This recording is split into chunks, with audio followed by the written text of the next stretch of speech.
This year my heart was a little broken, I have to say. We've had a lot of loss. This was not an easy year. I don't know how many times I have to just stand up here and read names before they stop coming, but they don't stop coming. My people being murdered and slaughtered in the street, humiliated while they lay there deceased. So the very existence of TDOR speaks to the sad fact that when it comes to community safety, the existence of gender non-conforming people seems to ruffle the feathers of those who insist that our biology must match our gender presentation and identity, and it's those people who are in control of the violence. This is not news. It's a truth that we experience every day, no matter what our gender identity. Tonight has a special place in my heart because I've known some people that were not fortunate enough to be here. But we stand here every year to talk about those wonderful people that we lost. And all of these deaths that have happened because of evil and hatred and anger. I am entitled to a job, a place to live, have food on the table, choose my life partner, serve my country, adopt a child, to be treated as a human being, not be killed or executed for being who I am. All identities are included, the L, the G, the B, and the T. So the Stonewall 40 March rightfully centered the transgender people of color as the most courageous, vulnerable, and most often violated people in the LGBTQ movement. We're not going to be forgotten. I am going to make sure that the people that I know are not going to be forgotten, and that means the rest of you need to do the same thing. Because I could have been up here on this screen and you could be calling my name. And I just wish all these people that we're going to remember tonight would see that and would have realized that. Please go back home. Tell your family and friends. Tell those people that are also struggling that they are valuable. They mean something. Another long list of transgender and gender non-conforming people, whose names, we have to read because they've been killed. But how do you tell a transgender person it gets better? You can't tell them it gets better when every year we stand here to read more names. We can't tell a transgender person to don't get murdered. You can't tell a 16-month-old baby to avoid his bigoted father. You can't do this. Transgender individuals, particularly low-income and trans people of color, experience some of the most egregious cases of police brutality. We just want what's best for youth, which is a place to go to school that's safe, that's not hostile. Let me give you a few numbers. 168. That's the number that how many people were on the Remembering Our Dead list in 1999 when I first read it. 11. That's how many years we stood here. 16. That's how many cities were involved in 2000, and Atlanta was one of those, and that was our first year. And we also had 16 people that year.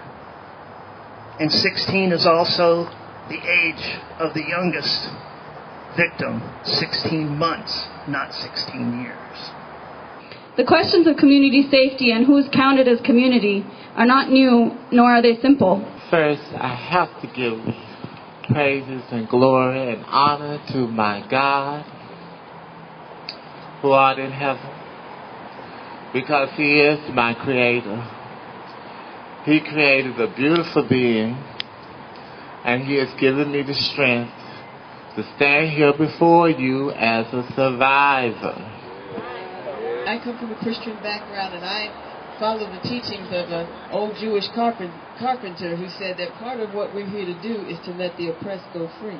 I honor every transgender person here tonight, and I dedicate what we're doing to one of the elder transgender persons that not only inspired and motivated me back during the late 90s, but also gave me wholesome education about the transgender community, what transsexuality is, because like many gay, lesbian, and bisexual people, we were all miseducated about the transgender community. I was one of them. You are a survivor. Regardless of what is going on, regardless of who says that you shouldn't be here, the only thing I came to say is that you are a survivor. Someone was raped, humiliated, murdered, discriminated against, tortured, disrespected, made to feel less than human. But yet, someone survived. There are 4 things that support the world. Number 1 is the learning of the wise, the justice of the great, the prayers of the good, and the valor of the brave. Because we're all children of God. I believe that 100%, regardless of what we might find ourselves as labeled by. We are all children of God. And we shouldn't give up those labels of being gender different, being straight allies, being gay, bisexual, like my wife, transgendered, whatever it be. We are still all one people. And we should all learn to love one another. No weapon that has been formed against me prospered. Not even HIV and AIDS. I've had AIDS for 23 years. And I've seen so much death in my life. It took the love of this elder transgender person who saw me for who I was and knew that, unlike other people, I wanted to learn. I wanted to grow. I knew that there was more to being who I am than just a lifestyle. Prayers of the good. I believe that there is a creator, there is a God that can make things happen, can help things happen. And I believe we can continue to work and pray for a day where there is equality and where we are brave enough to stand up for one another. Once someone told me, "You're not even human. You don't even deserve to live." That's why I thank God. Because He did say, "I will live and I will prosper." We will continue looking at those names. We will continue reading them. And we will continue crying. But we will also walk away knowing that those people out there that see us, those people in the media, those people that walk the streets, walk by here, the people that drive by in their cars, they will see us. And they will know that there is such a thing as a transgender community. Some who are not trans need to be taught. I was taught by Dee Dee. As her pastor, she was bold enough to come to me after church and say, "You left something out." And I'd like to thank each and every last one of you all for your support. I thank especially the transgender community because you all have been there for me. I also would like to continue to motivate and inspire our transgender community, in particular our trans men, to let you know I can actually speak for me. I need you. First I was afraid. I was petrified. Just thinking I could never live without you by my side. We have so many survivors out here, and I want to tell you all from the bottom of my heart, thank you so much for coming out. Right now we're going to go into the moment of silence. And as we remember those names that we've cited and those names that are not on the list, we want to reflect and to make sure that no transgender, non-gender conforming person is forgotten, who have died, who may have even killed themselves due to the challenges of being transgender, non-gender conforming in our society.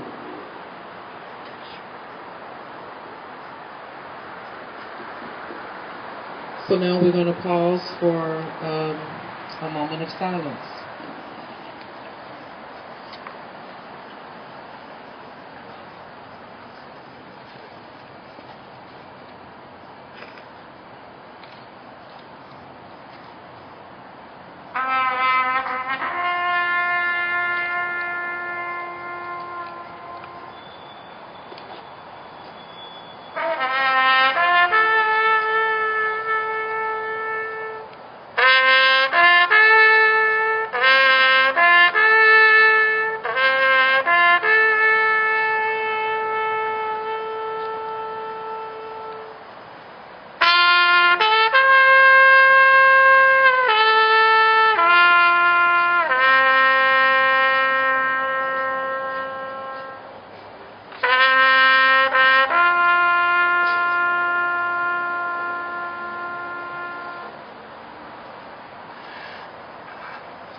On behalf of our collaborators, event sponsors, we thank you all so much for being here this evening. Thank you.